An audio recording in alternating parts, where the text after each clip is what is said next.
की जय, श्री सद्गुरु महाराज की जय। मंगल मूर्ति सद्गुरु मिलवै सर्वाधार।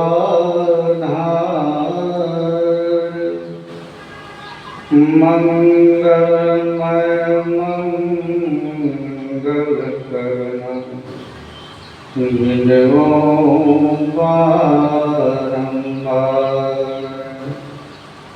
धन्य धन्य सद्गुरु सुखदं महिमा कही न जाए। जो कछु कहूँ तुम्हारी कृपा मोते कछु न आसार। बोलिए प्रेम से श्री सद्गुरु महाराज की जय। अवगत रूप में प्रातः स्मरणीय परम विभूषित परमाराध्य संत सद्गुरु के पावन चरणों में कोटि नमन। उपस्थित मंचासीन पूज्य स्वामी विद्यानंद बाबा जी के चरणों में कोटि नमन। उपस्थित सज्जन वृंद, भक्तिमती माताओं एवं भोले भाले बच्चे एवं बच्चियों, अभी हम लोग संतमत के सत्संग में जगत से एकत्र हुए हैं। बड़े हर्ष की बात है, यह सत्संग बिना कारण का तो नहीं हो रहा है, कारण तो है लेकिन बहुत रहस्यमय कारण है। जीवन का रहस्य, ये पुण्यतिथि के शुभ उपलक्ष्य में जीवन का रहस्यमय कारण है। इनके पुण्यतिथि पर सत्संग आयोजित होना ये कम बड़ी बात नहीं। सबके पुण्यतिथि नहीं होते, सबके शादी में या छठी में या श्राद्ध में सत्संग प्राप्त हो, आयोजित हो, यह कोई जरूरी नहीं है। जिसके मरने के बाद, शरीर छोड़ने के बाद भी सत्संग हो, शरीर धारण करने के बाद भी सत्संग हो, और विवाह संस्कार में भी सत्संग हो, उसके जैसा बड़ा भाग्य और कोई हो सकता है क्या? ये अहोभाग्य कहा है। तो हमारे चाचा जी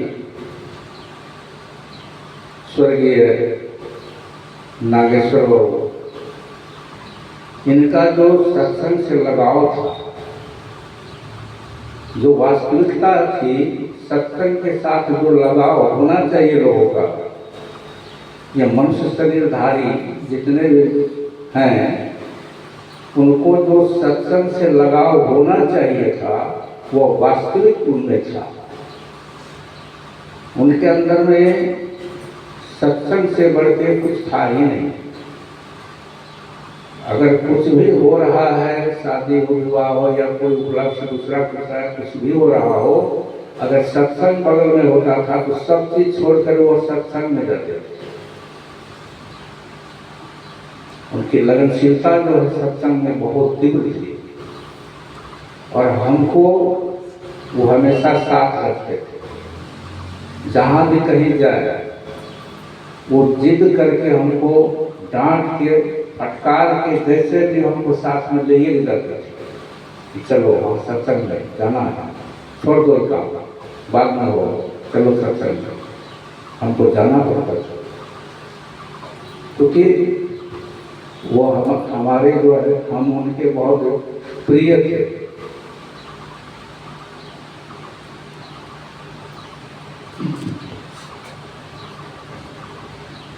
तो हम ज़्यादा कुछ नहीं कहते हुए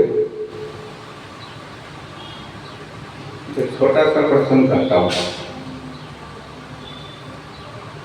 एक बार की बात है, एक व्यक्ति का शरीर छोटा था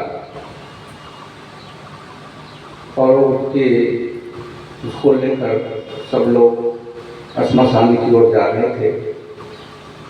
उसके पीछे काफी बहुत बड़ी काफिला भीड़ लगी हुई थी। आगे पीछे बहुत सारे लोग जा रहे थे।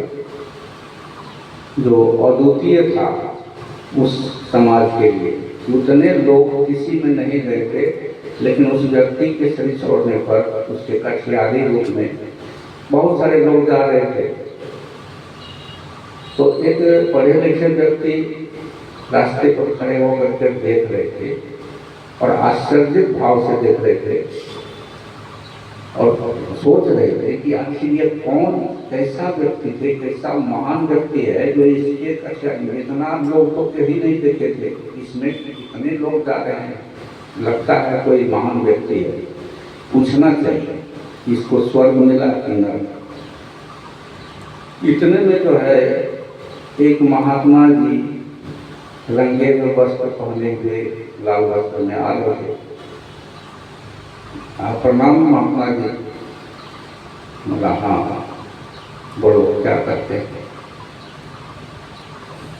तो बोला कि हम जानना चाहते हैं कि ये जो अभी अभी इनको जो श्मशान की ओर लेके गया, इसको स्वर्ग मिला होगा कि नरक, ये आप बता सकते हैं क्योंकि आप महात्मा हैं।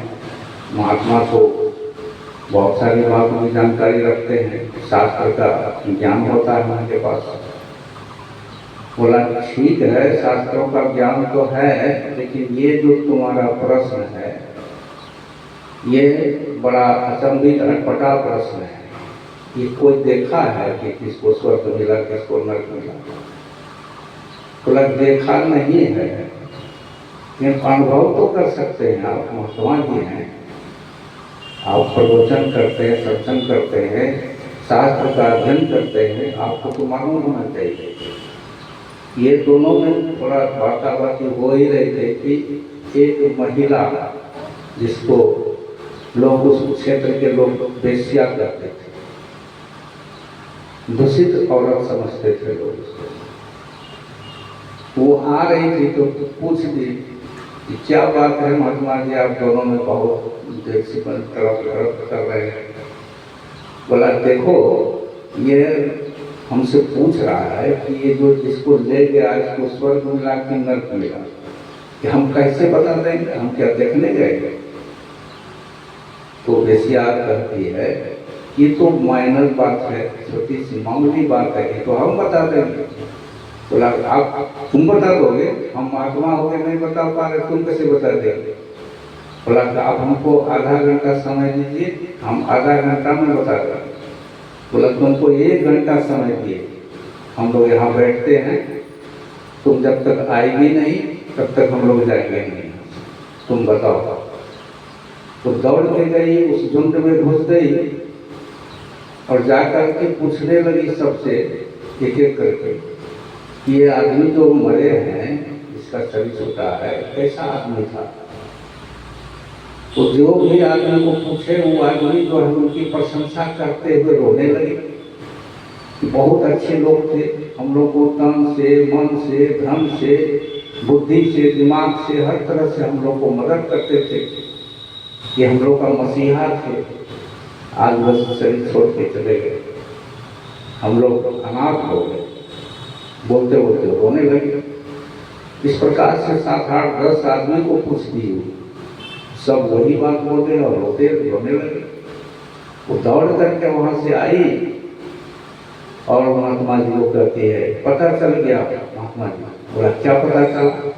बोला उसको स्वर्ग मिला। बोला कैसे तू समझी, कैसे पता लगा? बोला महात्मा जी आप तो रोज प्रवचन सत्संग करते हैं, शास्त्र अध्ययन करते हैं, पढ़ते हैं, लोगों को सुनाते भी हैं, आप ही बताइए जिसके मरने के बाद अधिक से अधिक लोग आंसू बहावे उसको क्या मिलता है? कहाँ प्राप्ति, किसकी प्राप्ति होती है? बोला हाँ, उसको तो स्वर्ग की प्राप्ति होती है। बोला इसी यही चीज का तो पता हम लगाने गए थे।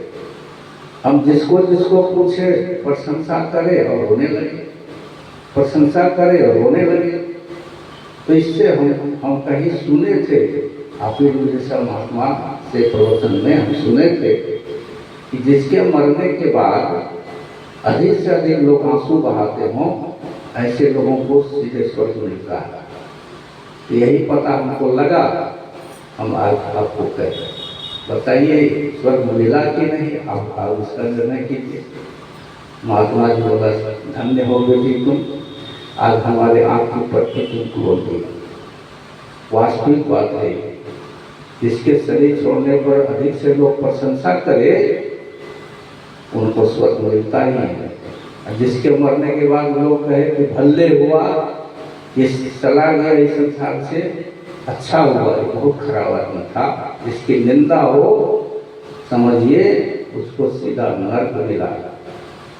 इसलिए कबीर साहब क्या कहे हैं कि जब हम पैदा हुए जग हंसे हम रोए। जब बच्चा जन्म लेता है उस समय घर के परिवार के लोग जो है हंसते हैं और बच्चा रोता है। और मरते समय उसका ठीक उल्टा होना चाहिए। कहता है जब हम पैदा हुए जग हंसे हम रोए, ऐसी करनी कर चलो जग रोए हम हंसे। तो इस संसार में संत महात्मा लोग हम लोगों को चेताने के लिए आते हैं कि हे मानव, मानव बनो। मानव का शरीर तो सब कोई धारण किए हुए है। मानव मानव सब कहे, मानव में है भेद। कुछ मानव में देव बसत है, कुछ में है प्रेत। तो प्रेत मत बनो, मानव बनो। मानव कैसे? जो दूसरे के दुख में शामिल हो। इस मानव तन या हाड़ मांस का शरीर से जहाँ तक दूसरे का उपकार हो जाए, अपकार नहीं हो, यही मानवता का प्रतीक है, पहचान है। व्यासदेव मुनि जब 18 पुराण की रचना किए तो नारद जी आके पूछते थे कि मुनिवर, ये 18 पुराण की रचना जो आप किए, ये कलयुग आ रहा है, कि कलयुग में 18 पुराण कौन पढ़ेगा? किसको फुर्सत मिलेगा कलयुग में? बोला तुम कहना क्या चाहते हो? बोला हम यही कहना चाहते हैं कि ऐसा इसमें से निचोड़ बात बता दीजिए ताकि उसी का सहारा लेकर के लोगों का कल्याण हो जाए। ज़्यादा बात नहीं, अधिक बात सुनने और सुनाने की जो लोगों के पास फुर्सत नहीं है, संक्षेप में कह दीजिए। व्यासदेव जी मुनि क्या करे, ध्यान देकर सुनिए, सब मानव के हितार्थ बात है। 18 पुराण की बात कर रहे हैं। तो अष्टादश पुराणेषु व्यासस्य वचनद्वयम् परोपकाराय पुण्याय पापाय परपीडनम्। बस यही 2 बात कहा। ये दूसरे का उपकार कर देना पुण्य के लिए होता है और दूसरे को परेशान करना पाप के लिए होता है। बस ये 2 बिंदुओं पर लोगों को विचार करना चाहिए। यही मानवता का प्रतीक है, पहचान है। बस सत्संग में सार बात यही है कि सत्संग हम लोग क्यों करते हैं, सत्संग से क्या मिलता है? तो सत्संग से यही मिलता है। कहता है बिन सत्संग विवेक न होई, राम कृपा बिन सुलभ न सोई। यही विवेक मिलता है सत्संग से। बिना सत्संग से विवेक नहीं होगा। विवेक कहते हैं किसको? विवेक कहते हैं उचित अनुचित, अच्छा खराब, जायज न जायज, इसका पहचान, इसी को विवेक कहते हैं। और यही विवेक सत्संग से प्राप्त होता है। जिसमें विवेक है वही मानव है, अन्यथा बुद्धि तक तो जानवरों में है। आहार निद्रा भय मैथुन समान में तत्व पशु भी नराणाम ज्ञान एवं अधिकम विशेषो नराणाम ज्ञाने बिना पशु भी समान। आहार निद्रा भय मैथुन तो मनो मानव में भी जानवर में भी दोनों में है, दोनों में बराबरी है। लेकिन कौन ऐसा काम करे जो पशु से हम अलग हो जाए, श्रेष्ठ हो जाए? तो उस अलग होने का यही एक मार्ग है सत्संग। सत्संग में लाभ बहुत है, तुरंत मिला दे गुरु से। गुरु क्या है? गुरु नाम है ज्ञान का। शिष्य सीख ले सोई, ज्ञान मर जाने बिना गुरु और शिष्य न कोई। इसलिए सत्संग रोज करने के लिए कहते हैं और ध्यान करने के लिए रोज कहते हैं। क्यों? इसकी आदत लगाइए। आदत जब लग जाएगी तो जो सुखोपनिषद में क्या कहा? देहावसाने समझे चित्ते जीवित जद भावे तत्ते भवे जीविते जन्म कारण। देहावसान शरीर छोड़ते समय मनुष्य को जो मन में भावनाएं उत्पन्न हो जाती है वही हो जाता है, वही जन्म का कारण है। इसलिए ऐसा कुछ काम करने का आदत लगा ले कि मरणासन्न जब हो, मरते समय भी हमारा ध्यान वही रहे जो हम और इच्छा व्यक्त करें कि और थोड़ा दिन रहे, जो सत्संग करे, ध्यान करे, सत्संग करे, ध्यान करे, ये इच्छा बनी रहे हमेशा। और यही इच्छा के समय इसी संदर्भ में शरीर छूट जाए तो समझिए कल्याण हो गया। यही जीव का कल्याण का मार्ग है। इसलिए गुरु महाराज बार बार चेताते हैं सत्संग और ध्यान नित रहिए, करत संलग्न हो। जब विचार चोरी नशा हिंसा जो करना चाहिए, यही सत्संग का सत्मार्ग है। विशेष करके बाबा के मुख से सुनेंगे। बोलिए प्रेम से श्री सद्गुरु महाराज की जय।